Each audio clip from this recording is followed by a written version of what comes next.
Assalamualaikum warahmatullahi wabarakatuh. Waalaikumsalam warahmatullahi wabarakatuh. Bismillahirrahmanirrahim. Qala musannif rahimahullah ta'ala bihi wa bi ulumihi fid daraini amin ya rabbal alamin.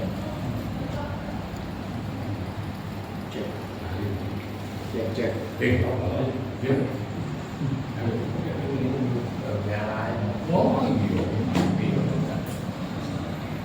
Min Ramadana at'amu anhu li kulli yawmin mud wa syaikhu in ajaza as-sawmi yuthiru wa yud'im an kulli yawmin muddan wal hamil wal murdi in khafata ala anfusihima aftarana wa alayhima al-qada'u wa in khafata ala auladihima aftirta wa alaihima al-qada'u wal kafaratu an kulli yawmin mud wa huwa ridlun wa salasun bil iraqiyyun.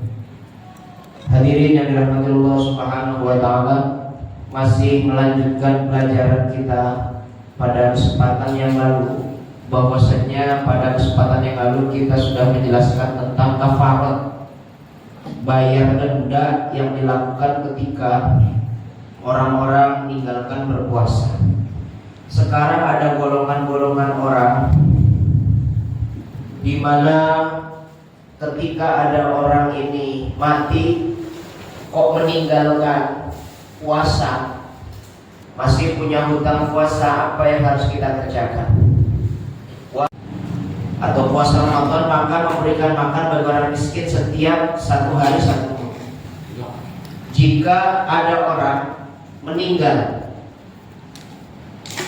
ternyata dalam meninggalnya ini orang tersebut masih punya utang.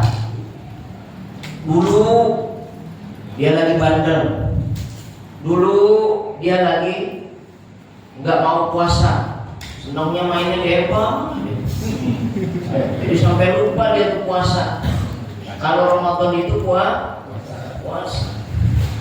Tapi biasanya Pak, kalau orang yang suka main di empang, cuma biasanya puasa mah tetap jalan.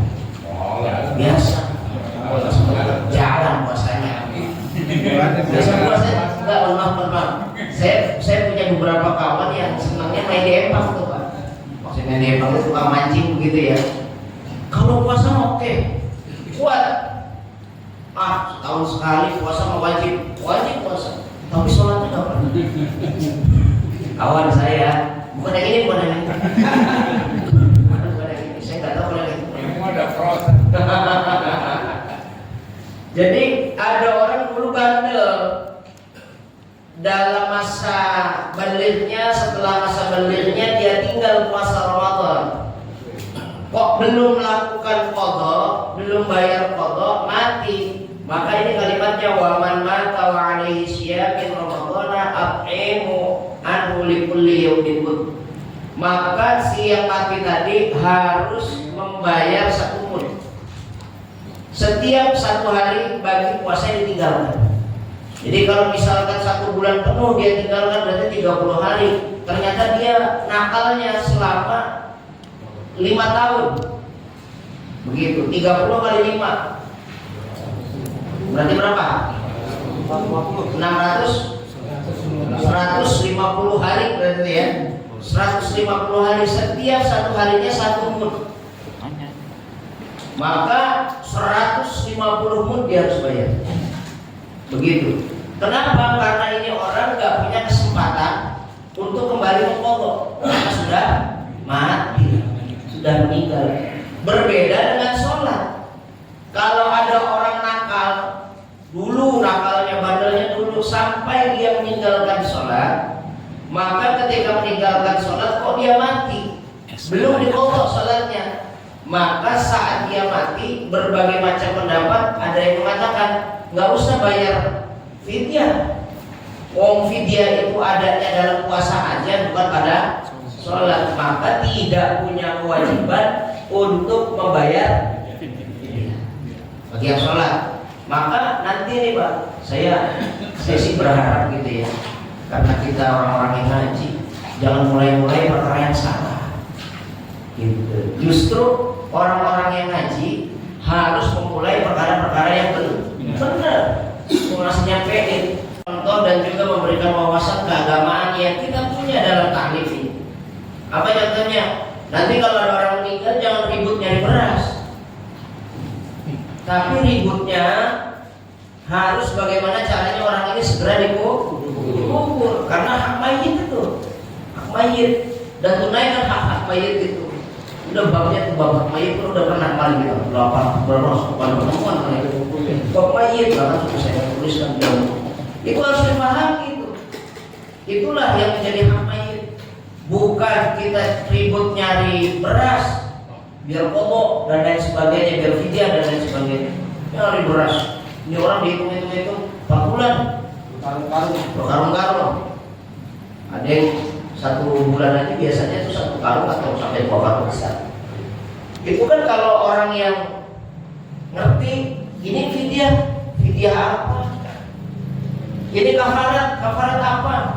Dia waktu mudanya bandel, suka ninggalin sholat, maka ketika wafatnya harus bayar kafarat, bayar fidyah. Nggak ada, Pak. Kalau ada sholat ditinggalkan bisa bayar kafarat, orang kaya nggak usah sholat. Betul, Pak? Orang kaya nggak usah sholat. Ketika mati ketemu tuangganya, oh segini, berarti saya harus sholat foto segitu. Begitu kalau masih hidup. Kalau udah meninggal mah udah, biar dia aja sama Allah urusannya. Mau digebukin aja sama Allah kan begitu. Urusan nanti begitu. Yang jelas pada hari itu ketika wafat sholat itu tidak ada foto.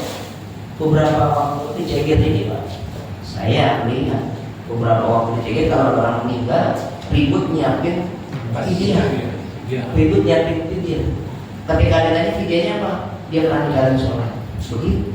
Padahal yang namanya fidyah itu bukan ninggalin sholat, tapi saat melakukan tinggal puasa. Sampai sini paham ya? Harus berani ngomong, biar jangan orang meninggal mati dia nanti tiba kurung kan gitu. Itu yang untuk ustadznya itu. Mohon maaf, yang tahu misalnya. Soalnya saya kalau dapat beras itu dari orang meninggal. Iya benar. Jadi banyak beras saya dari orang meninggal. Rezeki saya kalau beras dari orang meninggal, kemarin beras tinggal 1 ini dulu tuh. Kata istri saya, ya beras tuh tinggal segitu tuh, bagaimana kan? Ya nanti ayah besok beli, bos soalnya masih bisa masak aja dulu. Besoknya dia meninggal ya besok.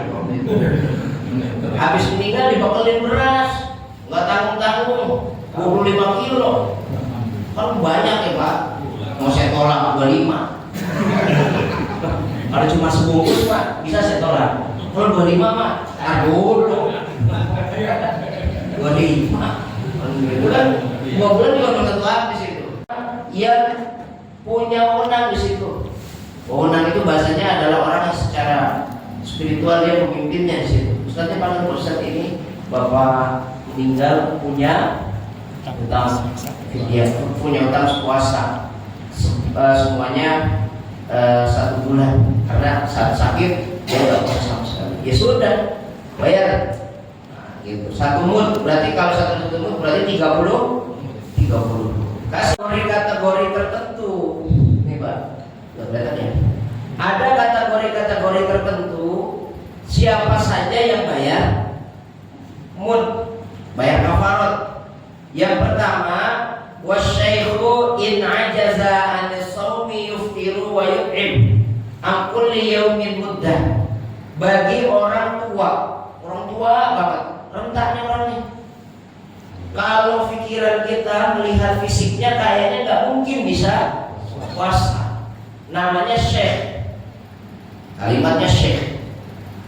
Di Arab itu kalau kalimatnya syekh pakai alif lam itu maknanya ada 2. Satu asyikh itu kibarus sinin, orang yang udah banyak umurnya.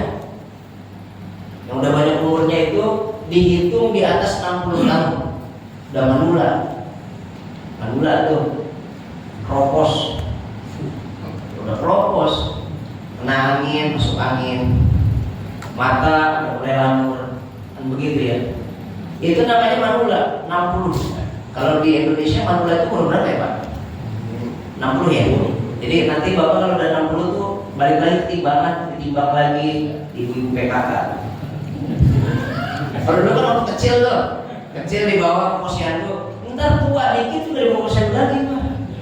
Dicek darahnya, dicek ininya, ditimbang. Nanti dibikin ayunan, masuk lagi timbangan. Timbang berapa beratnya tuh? Oh, cuma 30 gitu. Kecil banget. Ini orang yang tua banget, tua renta. Ya kalau kita melihat fisiknya kayaknya anak, ini orang nggak bisa puasa ini. Begitu.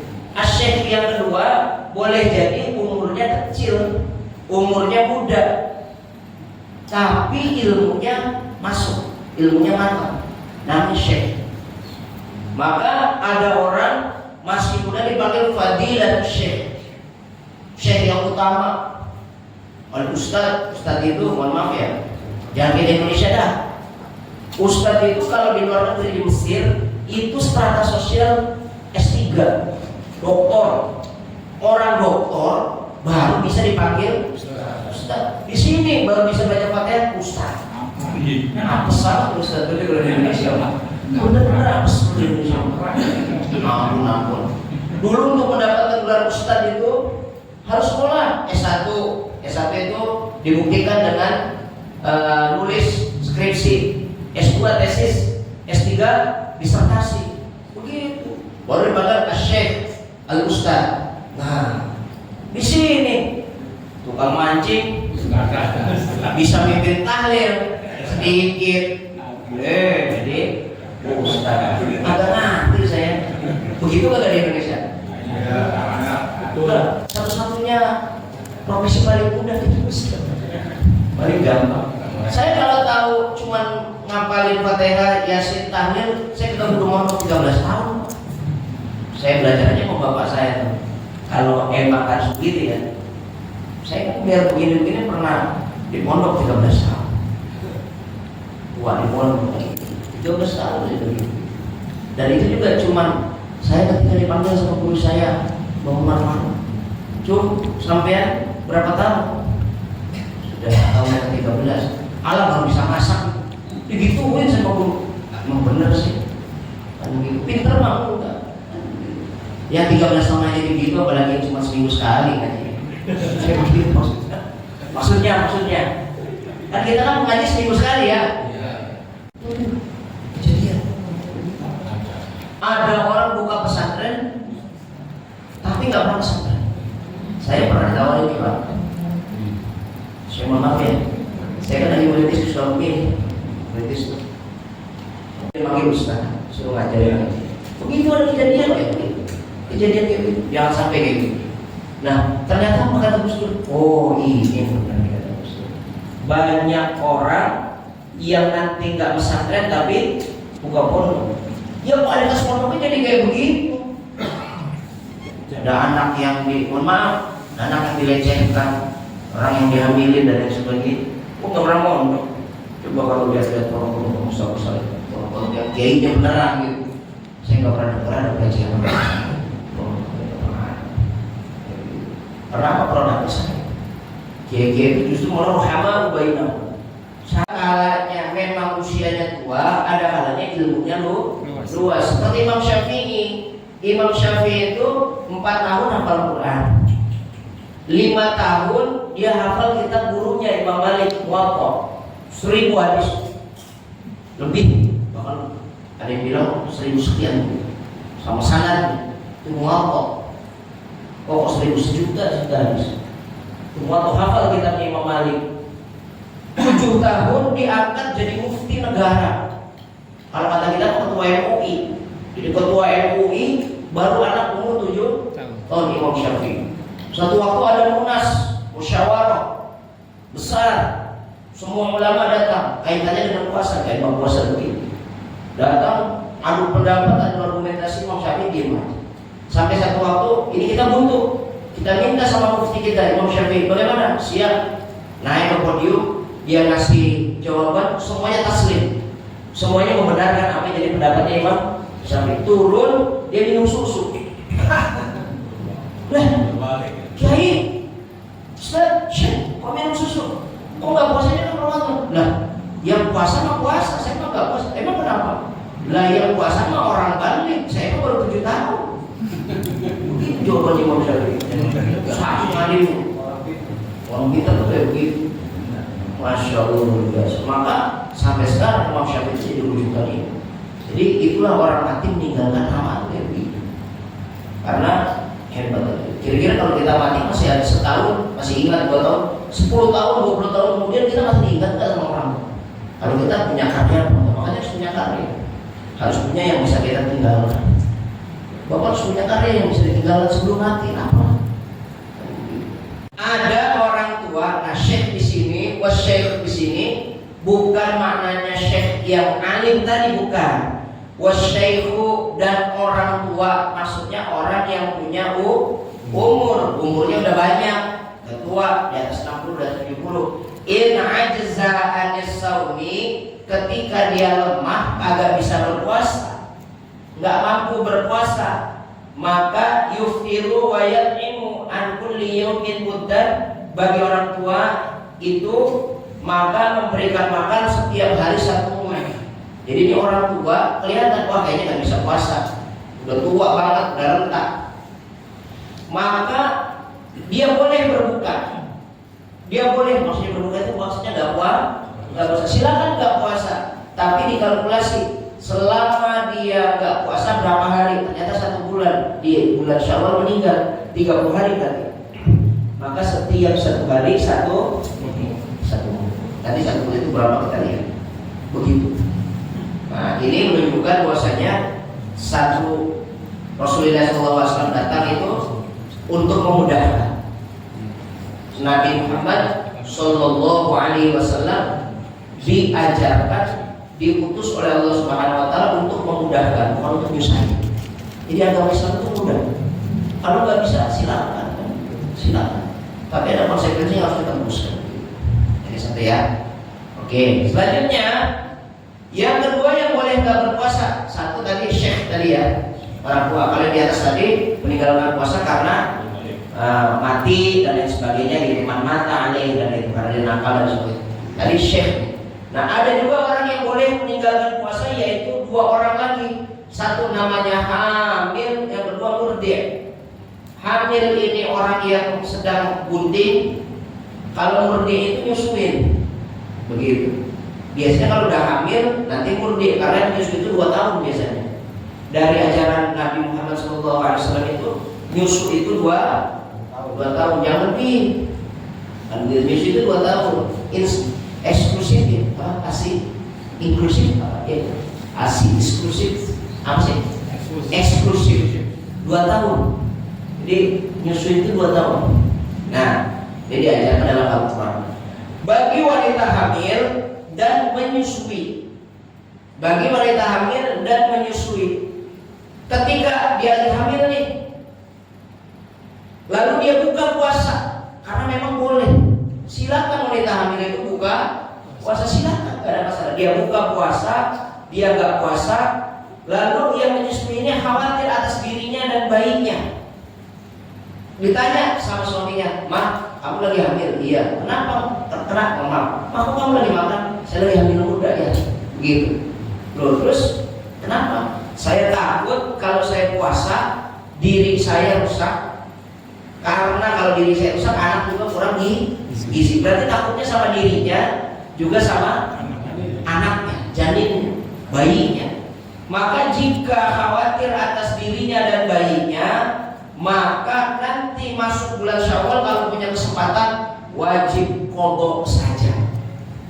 Qadha doang, nggak pakai fidyah, qadha doang. Ini mah jangan dipukul rata. Saya kira nih, saya kan sering dihabiskan Jakarta itu di masjid dan di Gading. "Pak, saya mau bayar fidyah." "Kenapa?" "Saya hamil." Dan gitu. Saya tanya, takutnya sama siapa?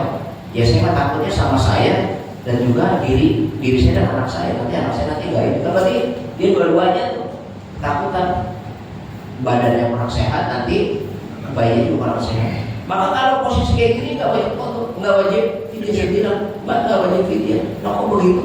"Nanti kalau udah sempat foto itu ganti puasa." Kata dia, udah sih fidyahnya Pak Ustaz, gak usah ganti kodok. Lah enakan banget. Maunya begitu tuh, itu cepet tuh maunya begitu. Udah saya bayar fidyah aja, gak usah bayar kodok. Udah dijelasin hukum, malah pinginnya yang berbeda. Kenapa? Karena dia punya keyakinan bayar lebih murah ketimbang puasa. Dia meninggalkan 1 bulan, nanti dia perlu bayar satu bulan. Padahal lebih enak puasa.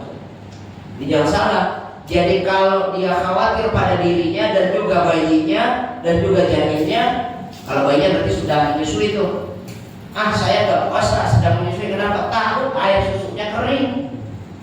Kan begitu. Maka saya harus minum, harus makan, terutama daun katu biar anaknya dapat susu.